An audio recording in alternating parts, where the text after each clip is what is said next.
سورۃ الفلق کی فضیلت۔ اس صورت میں یہ بات بیان کی گئی ہے کہ جس طرح اللہ تعالیٰ رات کا اندھیرا ختم کر کے دن کی روشنی لا سکتا ہے، وہ اللہ اسی طرح خوف اور دہشت کو دور کر کے پناہ مانگنے والے کو امن بھی دے سکتا ہے۔ آپ صلی اللہ علیہ وسلم نے فرمایا، صبح و شام قل هو اللہ احد اور معوذتین پڑھا کرو، تم ہر قسم کے شر سے محفوظ رہو گے۔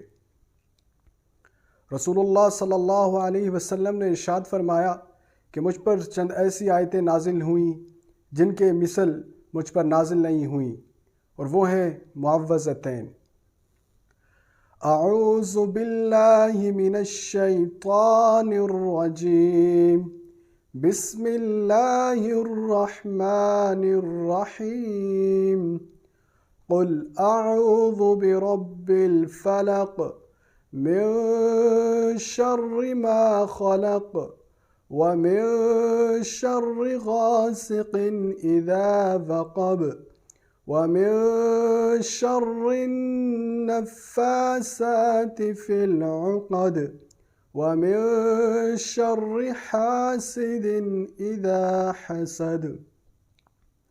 ترجمہ: آپ کہہ دیجئے میں صبح کے رب کی پناہ مانگتا ہوں تمام مخلوقات کے شر سے اور اندھیری رات کے شر سے کہ جب اس کی تاریکی پھیل جائے، اور ان عورتوں کے شر سے جو گروہوں میں پھونک مارتی ہیں، اور حسد کرنے والے کے شر سے جب وہ حسد کرنے لگے۔